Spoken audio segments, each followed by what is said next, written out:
नमो तस् भगवतो अरहतो सम्मा सम्बुद्धस्स।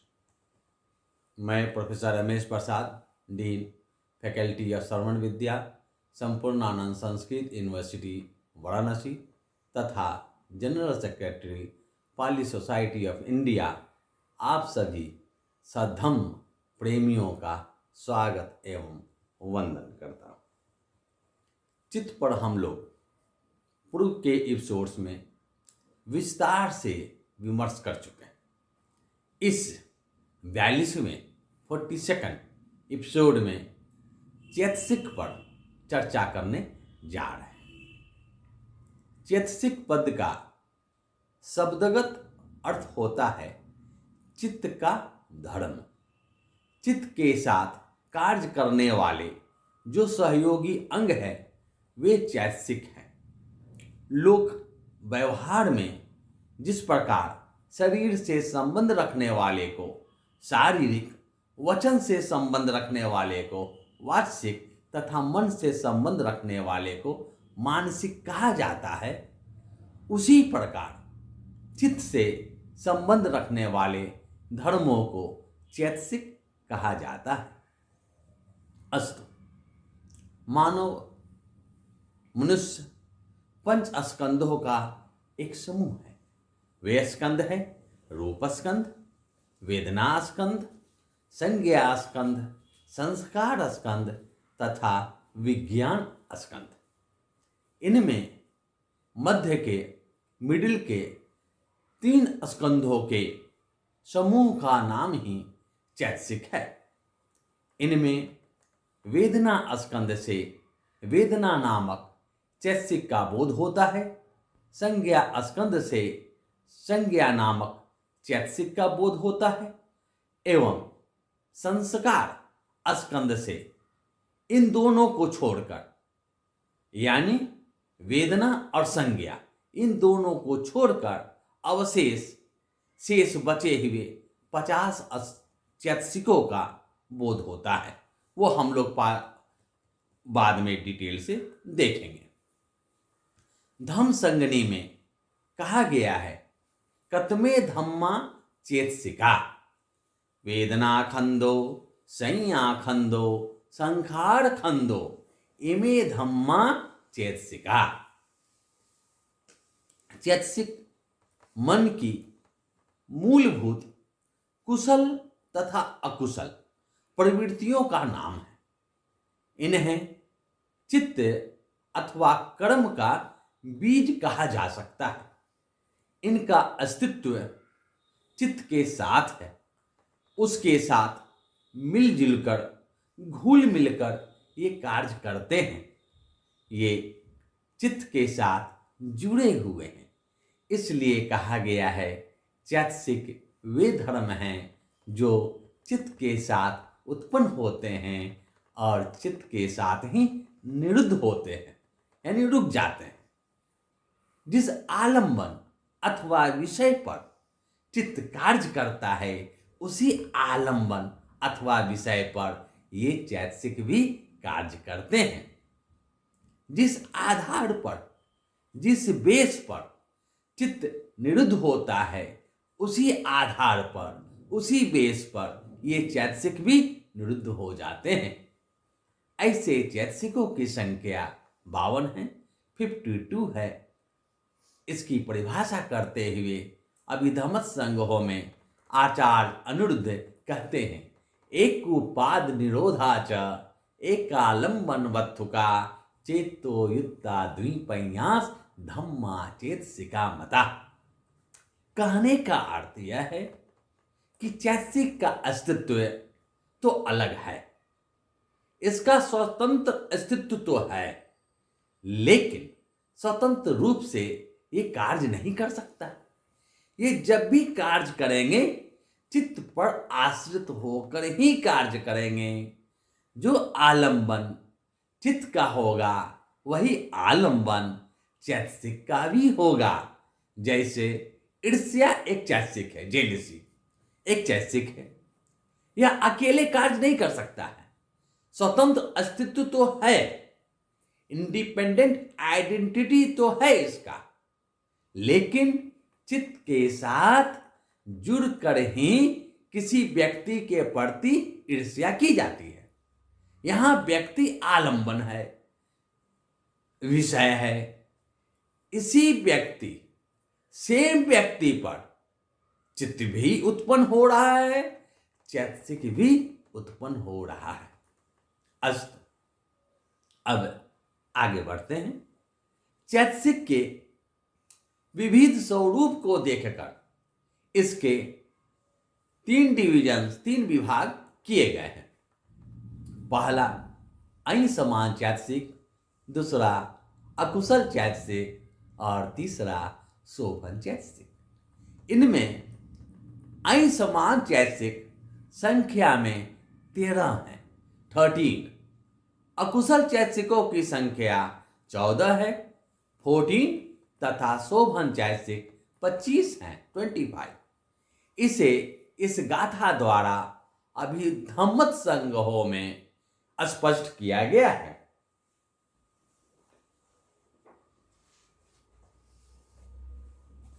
तेरस अहि समाना च, तेरस अहि समाना च, चुद्दस अकुशला तथा शोभना पंचविंशति द्विपंयास पौचरे। 13 अहि समान हैं, 14 अकुशल हैं और 25 शोभन हैं। इस तरह कुल चैतसिक 52 कहे गए हैं, 52 कहे गए हैं। अब एक एक करके इन सबों को देखते हैं। सबसे पहले अहि समान चैतसिक, हिंदी में इसे अन्य समान चैतसिक कहते हैं। अहि समान चैतसिक वैसे चैतसिक हैं जो कुशल, अकुशल तथा अव्याकृत, अव्याकृत का अर्थ हुआ नाइदर कुशल नॉर अकुशल, तीनों प्रकार के चित्तों के साथ एक समान रूप से पाए जाते हैं। अव्याकृत कुशल आप जानते हैं, जो कुशल मूल से युक्त होता है। अकुशल जानते हैं, जो अकुशल मूल से युक्त होता है।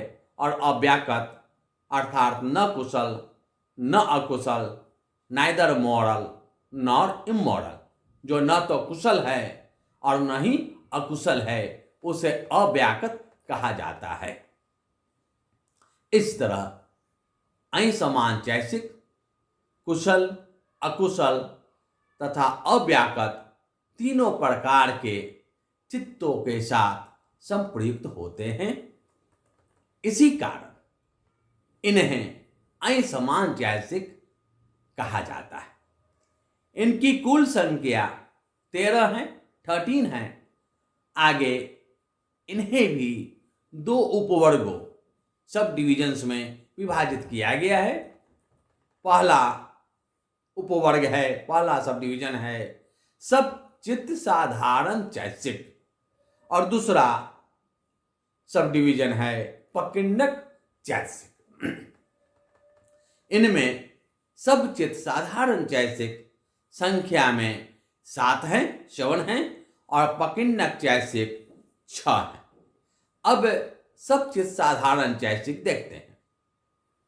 सब चित्त साधारण चैतसिक ऐसे चैतसिक हैं जो चित्त की चारों भूमियों, यानी कामावचर्चित भूमि, रूपावचर्चित भूमि, अरूपावचर्चित भूमि तथा लोकोत्तरचित भूमि के सभी 89 चित्तों के साथ एक समान रूप से विद्यमान रहते हैं।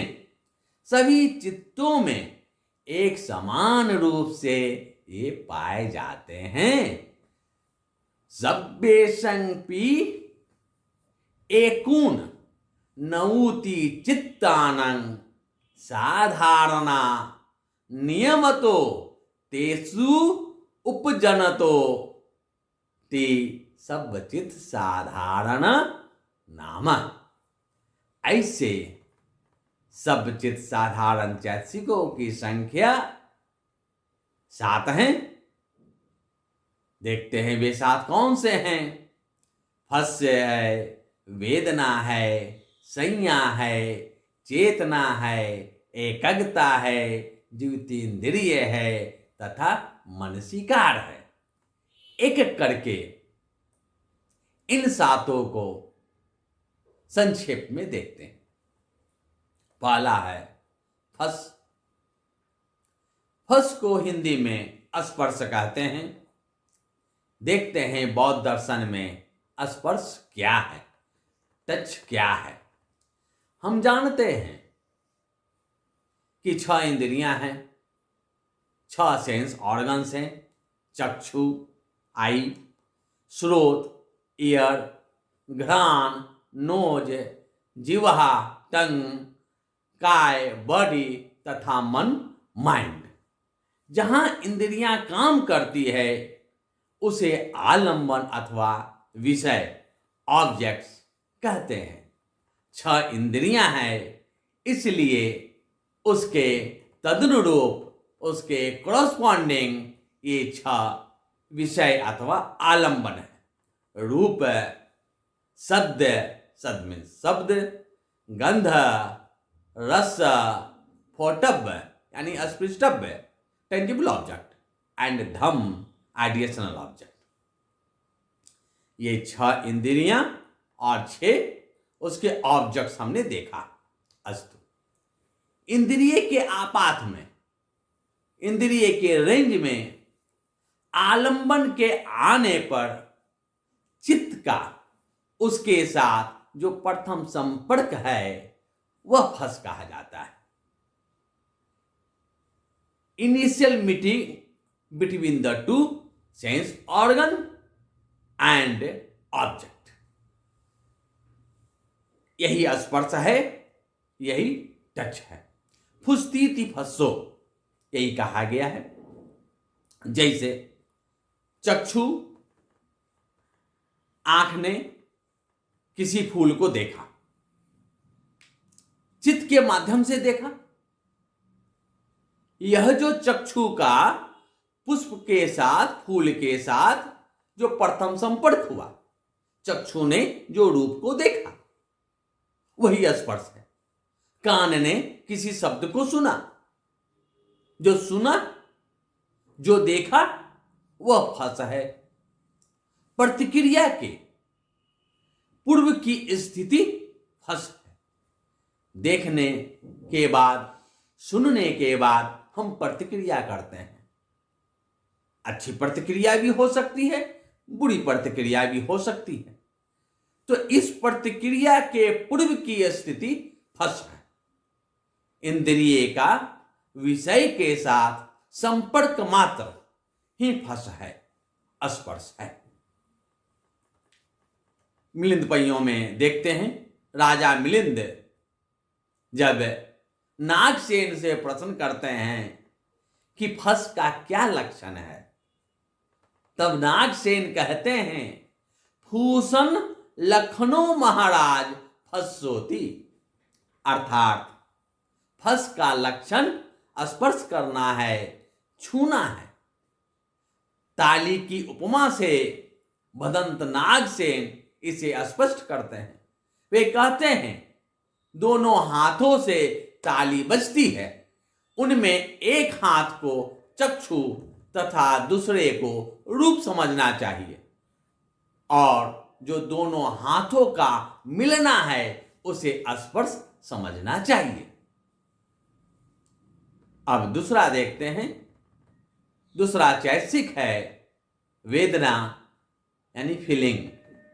अभी हमने देखा कि इंद्रिय के साथ विषय का जो प्रथम संपर्क होता है वह स्पर्श है। स्पर्श के फलस्वरूप जो अनुभूति होती है उसे वेदना कहते हैं।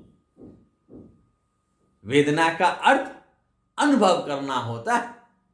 अभिधमत विभावनी टीका में इसे परिभाषित करते हुए कहा गया है, वेदयति आरम्मन रसं अनुभवति ति वेदना सा वेदयित लक्षणा। यह वेदना यह अनुभव, यह अनुभूति मूलतः तीन प्रकार की होती है: सुखावेदना, दुखावेदना, उपेक्षावेदना। सुखावेदना यानी सुखद अनुभूति, सुख का अनुभव। दुखावेदना यानी दुखद अनुभूति, दुख का अनुभव। और उपेक्षा वेदना यानी उपेक्षा अनुभूति, न दुख न सुख का अनुभव। यह सुखा वेदना भी दो प्रकार की होती है: सुखा वेदना तथा सोमनस वेदना। कायिक सुखद अनुभूति को, शारीरिक सुखद अनुभूति को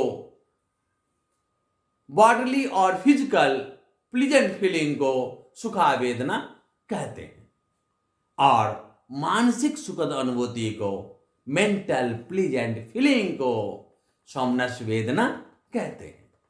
उसी तरह दुखा वेदना तथा दोमनस वेदना, ये दुखा वेदना के दो प्रकार हैं। शारीरिक दुखद अनुभूति को, फिजिकल अनप्लीजेंट फीलिंग को दुखा वेदना कहते हैं। जैसे शरीर में कोई कांटा चुभता है तो शारीरिक दुखद अनुभूति होती है, और मानसिक दुखद अनुभूति को दोमनस वेदना कही जाती है। जैसे कोई आपकी निंदा करता है, कोई आपको डांटता है तो मन दुखी होता है, यही दोमनस वेदना है। इस तरह वेदना 5 प्रकार की हो जाती है: सुखा वेदना, सोमनस वेदना, दुखा वेदना, दोमनस वेदना तथा उपेक्षा वेदना। उपेक्षा वेदना न तो सुखद है और न ही दुखद, neither pleasant nor unpleasant, indifferent feeling is उपेक्षा वेदना। समभाव, समता का भाव की स्थिति, तटस्थ रहना उपेक्षा वेदना है। अब सब चित्त साधारण चैतसिक का तीसरा प्रकार है संज्ञा यानी परसेप्शन। संज्ञा को हिंदी में संज्ञा कहते हैं। संज्ञा से तात्पर्य है पहचानना, जानना। आलंबन, इंद्रिय और मन के योग से किसी वस्तु का नीला, पीला, हरा आदि का बोध होना संज्ञा है। यह मनुष्य है, वह गाय है, यह कंप्यूटर है, वह मोबाइल है, यह पिता है, वह मित्र है, इत्यादि का ज्ञान ही संज्ञा है। विषय को उसके प्रकट रूप में जानने की यह प्रथम क्रिया है। देखते हैं अभिधम्मत विभावनी टीका संज्ञा के बारे में क्या कहती है। नीलादि भेदं आडंबरं संजानाति संयं कत्वा जानातीति संज्ञा सा संजानन लक्षण। अर्थात जो चैतसिक धर्म विषयों का उसके नील यानी नीला, पीत, पीला आदि भेद से संज्ञान करता है, परिज्ञान करता है, वह संज्ञा है। संजानना यानी जानना मात्र इसका लक्षण है।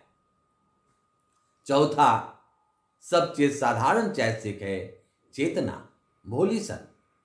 जो धर्म स्वयं को तथा संप्रयुक्त धर्मों को विषय में प्रवृत्त करता है, चेतना कहलाती है। इसे धम्मसंगिनी अटकथा में इस तरह बतलाया गया है: चेतयतीति चेतना सद्धिं अतना संप्रयुक्त धम्मे आडम्बने अभिसंदहतीति अर्थो। इसे मिलिंद पहिया में वर्णित उपमा से और स्पष्ट किया जा सकता है। जैसे कोई व्यक्ति विष तैयार कर स्वयं पी ले और दूसरे को भी पिला दे, वह अपने भी दुख भोगे और दूसरे को भी दुख दे। उसी तरह स्वयं को समझना तथा दूसरों को भी प्रवृत्त करना चेतना की पहचान है।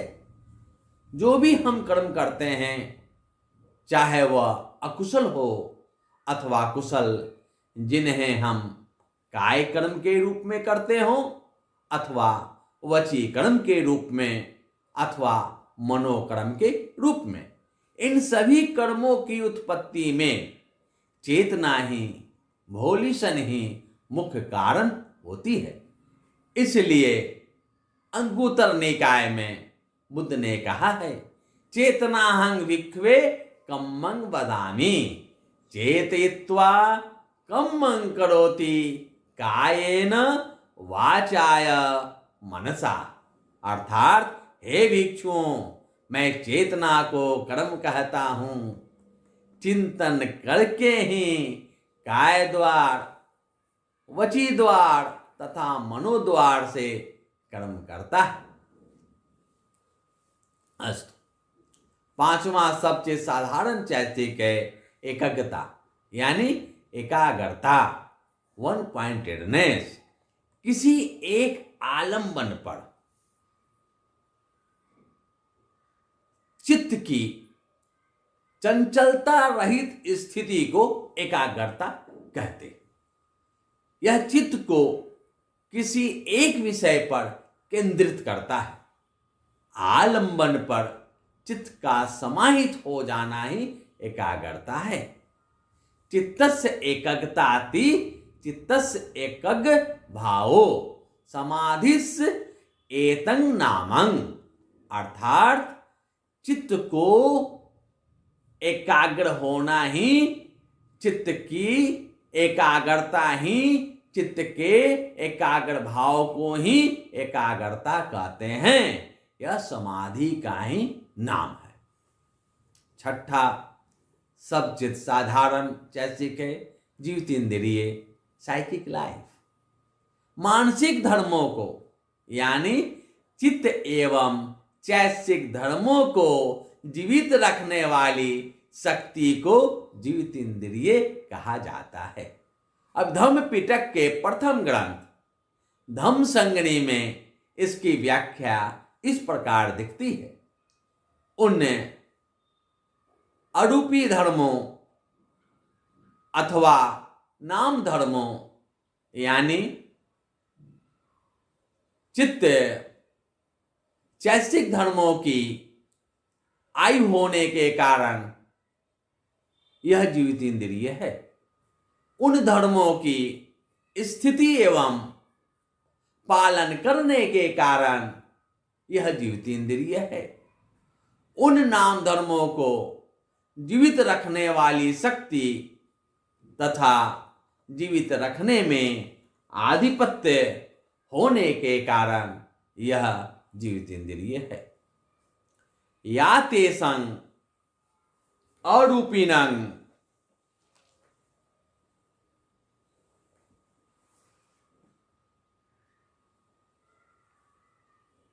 या तेषं अरूपिणं धम्मानं आयु ठिति यपना यापना इरियना वतना पालना जीवितं जीवित इंद्रियं। इसी के कारण, जीवित इंद्रिय के कारण ही नाम धर्म यानी हमारा मन जीवित रहता है। ज्यों ज्यों जीवित इंद्रिय का क्षय होता है, हमारी स्मरण शक्ति भी घटने लगती है। इसलिए मरने के पहले किसी व्यक्ति को उसके सामने ले जाकर पूछते हैं कि बताएं यह कौन है। अमुक व्यक्ति आपसे मिलने आया है, आप इन्हें पहचान रहे हैं कि नहीं पहचान रहे हैं।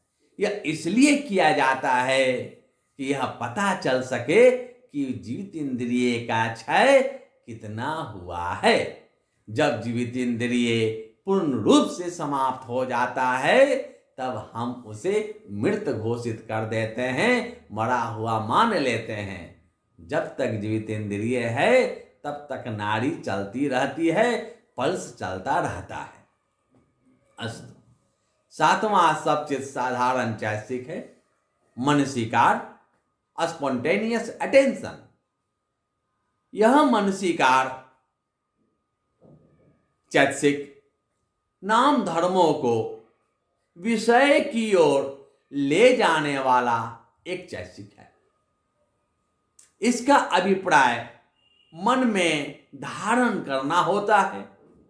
यह न केवल चित्त को विषय तक पहुंचाता है, अपितु आलंबन को भी चित्त में पहुंचाता है। धम्मसंग ने अठकथा में कहा गया है, क्रियाकारो मनस्मिंकारो मनसिकारो पुरी में मनतो विसदीसं मनंग करोतीति मनसिकारो। अर्थात कार्य कराने वाला मनसिकार है, मन में कराने वाला मनसिकार है, पूर्व मन से विसदृश मन को करने वाले धर्म मनसिकार है। यानी पहले वाले मन से वर्तमान में उसके समान ही मन को करने वाले धर्म मनसिकार है। जैसे किसी गरीब को देखते हैं, देखकर करुणा का भाव जगता है और हम कुछ दाल चावल अथवा रुपए दे देते हैं। मन का ऐसा भाव ही मनसिकार है। गरीब को देखकर दान की ओर ले जाता है, यही मनसिकार है, स्पॉन्टेनियस अटेंशन है। इस तरह आज हमने चैतसिक क्या है, ये कितने प्रकार के हैं देखा और उनमें से प्रथम 7 चैतसिकों पर विमर्श किया। शेष बचे हुए चैतसिकों पर चर्चा आगे के एपिसोड्स में करेंगे। भवतु सब मंगलम्।